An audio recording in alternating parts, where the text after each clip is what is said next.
Reilly, and I'm from Fermanagh. It boosted my confidence, made me a lot more positive on the outlook on life. In my head now, I do feel like I'm in my late 20s because I've got a hairstyle and you're not duking about, wearing a hat as you say, or trying to hide what you haven't got. I was about 25 when I first noticed it, starting to thin, full head of hair, and then one day I just got out of the shower, doing my hair, and I noticed a small wee white patch of my scalp showing through, and from there on slowly just started falling out.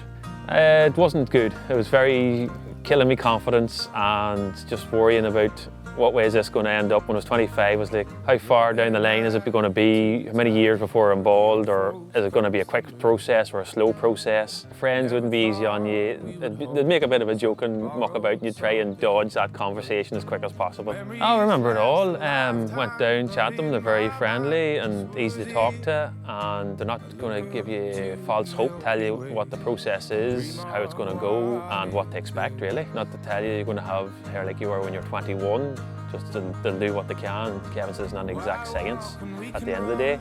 So I was pretty confident with them, and they're genuine people, so I took them at their word. I wouldn't spend months and months on end researching something. Their expertise in that field, I knew what they were saying to me. I took it as granted they were going to come through on their promise.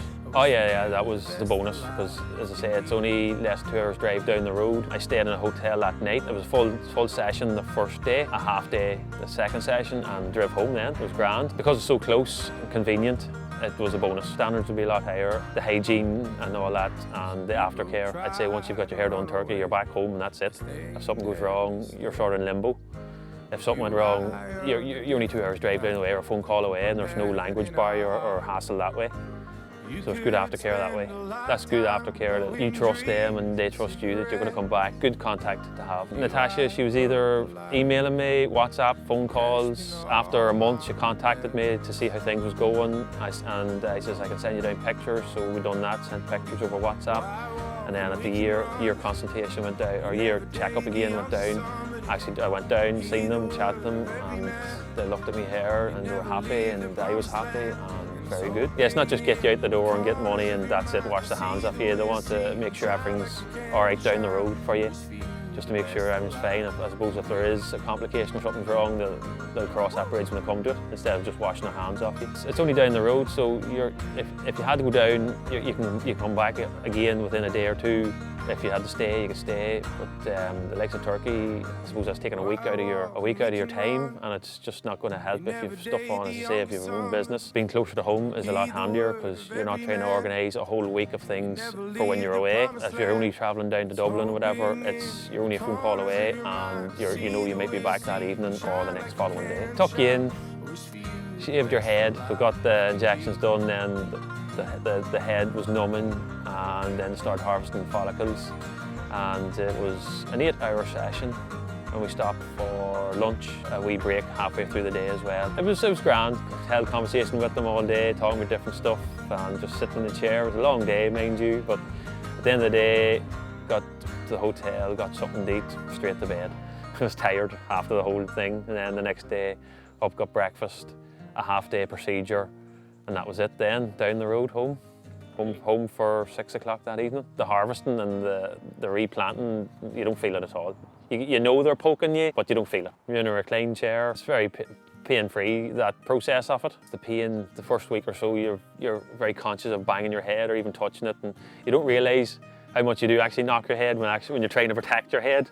You know, even walking under a door or jumping into a car, you might bang your head on it and putting coats and stuff on. You don't realise how sensitive it is till something like that's done, I suppose. After lunch, I was getting sort of tired from actually doing nothing, because you're usually on the go.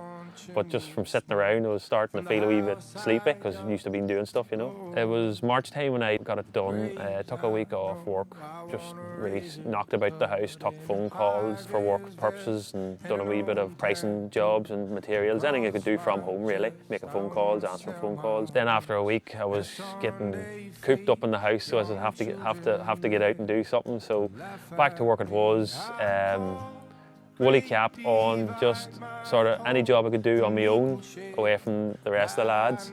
I'd set them to a house and I'd go to a different house where I'd feel comfortable working without having to maybe walk around with a cap on, so done that there for a week or two. By that time then, I could wear a baseball cap because the bleeding had stopped and stuff, and everything had settled where it needed to be, so I could wear a baseball cap or a woolly cap and just cracked on with work. The months went by, the hair started to grow back like a short haircut. Could lose the cap then, you know. You're going to get questioned and asked about it, and negative questions or answers from people that were curious and want to know where you got it done, and I suppose the expense of it too, and how much you got it done. And I would say, yeah, go for it, 100%. Definitely. It makes you feel a lot better, gives you more confidence, you feel positive about yourself. You can actually, as a man, to a man, your hair is a lot. It's very masculine to have hair and a hairstyle. It just builds your confidence that way. I was just waiting, and then I didn't really know about it being done in Dublin or the UK at the time. Say in my early 30s, I thought it was a Turkey option and it was an arm and a leg to get it done. See all the bad publicity from Turkey. I suppose there's good things happening in Turkey too, but there's a lot of bad and negative publicity from it. Even every operation, not just hair transplants. I was like, no, I don't want to chance that. And I was chatting to my barber, who I've been with this 10 years, and he was saying that Kevin and Natasha in Dublin do hair transplants, and he gave me a link to their website, and I looked it up, and sure enough, and if I had known about this years ago, I would have definitely done it, because it's local and close by and good people. A week or two after the transplant, the hair would grow, and then obviously it shades, it falls out, and then starts growing back again. Within 3 months, you'd have had a full head of stubbly hair. After about 6-8 months, you were noticing it was filling out good and it's getting to where it wants to be. And then after a year or so, you could actually get the style of haircut you wanted to have, and you knew it'd look good, and it was a good haircut that, you know, you liked it. And after that, it was just all good from there in.